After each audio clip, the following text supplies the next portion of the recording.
Hi, my name is Lindsay Tomidy, and I am speaking today about my experience with the unfortunate choice that my brother made to drive impaired. I have had the privilege of speaking on this topic for many years now, as unfortunately it's something that I live with every day. He was 17 years old.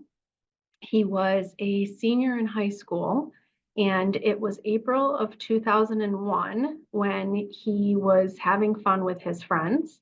He had worked really hard. He was accepted to Fredonia. He was set to go to Fredonia in the fall of that year. He was set to graduate from high school in June of that year. And in April, during spring break, a lot of his friends went on vacation. They all went down to Myrtle Beach. He was working part-time, he was saving up, so he chose to stay home. And there was a group of other friends that also had stayed home. They, as many teenage 17, 18-year-olds do, had decided to celebrate their senior year. It was spring break, their last break off of school, and they had received some alcohol from a friend's sister, as well as a coworker of Ryan's, my brother's, at Wegmans. They took the alcohol and they went to the local town park. We lived right around the corner.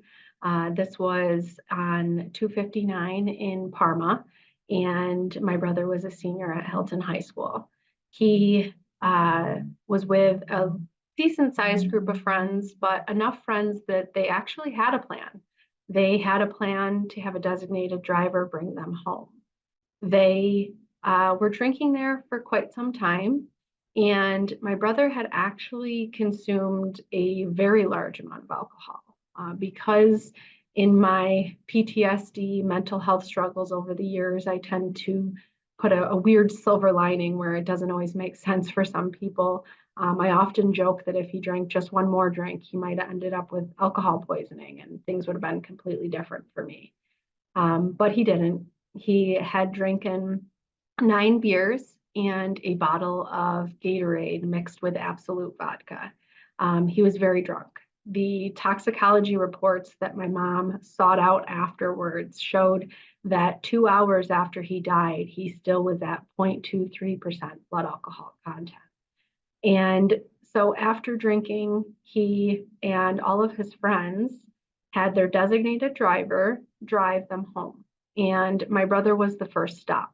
So he was dropped off, and it was about 11:40, if I remember correctly, that he actually got on the computer when he got home, and he started sending emails to a girl that he had been with, a girl that he had kissed. And if you've ever experienced or seen someone mix hormones with alcohol, in his mind, he was going to grow old together. They were going to live happily ever after. They were madly in love after just one kiss. And he obviously was not of his right mind. Again, making jokes at times to help myself cope. I joke that if he did wake up the next day, he probably would have been fairly mortified at the, messages that he had sent to her. And unfortunately, it was about an hour and he hadn't heard back. Not by anyone's fault. It was just that he was sending emails, and she was the last stop. There was 6 friends to be dropped off safely by their designated driver. And on a normal day, she was at least 20 minutes away. So you add in all of those stops, and she wasn't getting back to Ryan, not because she didn't plan to, just because she wasn't home. And I will say, in a world where people often want to find a reason that a story doesn't apply to them. I've had, people say, well, now we have text messaging. And yes, while there could be that silver lining and that change to the story in he sent a text and it came back immediately, I think anyone who's been out for a night can relate to the fact that sometimes even our phones die. So that instant gratification isn't always guaranteed. So here we are, he's sending emails, he's not getting a response. And unfortunately, with his very drunk mind, he decided to take my mom's keys and try and drive to Jesse's house. And as you can imagine, anything you've learned about drinking and driving, you're not able to control a car in as little as 0.02% alcohol. And here he was 2 hours later at 0.23%. He couldn't control that vehicle. It became a 3,000-pound weapon at that point. And I will say that I'm very fortunate and very grateful that he didn't kill anyone but himself. However, as he's driving, my brother ended up hitting a rock wall, and the vehicle launched into the air. It severed the gas line, and so it was unfortunately very, very violent and a very, very terrible crash. He was badly, badly burned. The vehicle was completely engulfed in flames, and it was completely unrecognizable. And I speak to that because of the fact that that added an entirely higher level of trauma for our family. Unfortunately, when you lose a child, you have insane amounts of grief, as you should. Anyone who's a parent can relate to the feeling that that might bring. However, my parents also weren't able to identify my brother. They weren't able to go and pay their final respects. They didn't have that closure. And I often say that because of that, it was like they went down a rabbit hole.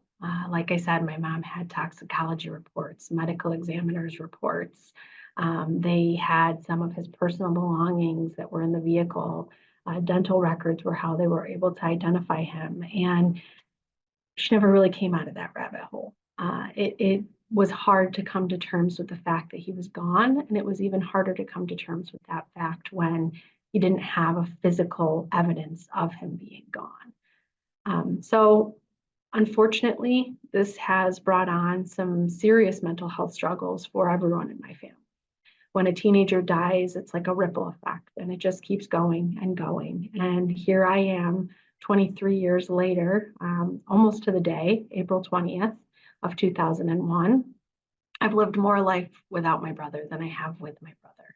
I am very fortunate that I've been able to share his story and hopefully bring some change and some thoughts from people to not make that same choice, to not trust their instincts when they're impaired, to realize how impairment, whether it's alcohol, drugs, even over-the-counter medications, if you feel different, you drive different. And if you feel so different that you cannot control a vehicle, unfortunately, your chances of ending up like my brother are very high. I hope that this statement can bring some thoughts to people's heads. If you become impaired, and you likely will at some point, if you become impaired, just making sure that you're holding yourself accountable and you're not making that choice to drive a car. I've lived a lot of years without him. I've lived a lot of life without him. I have kids that don't know him. I have a husband who doesn't know him. I have birthdays and celebrations that he's been missing. I have my own graduation, my own college years, my wedding, all of these things that he should have been there. It was just an empty chair. It was someone missing. It was constant celebrations that had a bittersweet sweet feeling to them. It was a constant reminder of the fact that he made a really stupid choice. Yes, he only killed himself, thankfully. However, it has forever changed the way my life has been lived, and it has forever changed my feeling about impaired driving and the desire to bring awareness to how important it is to not do it.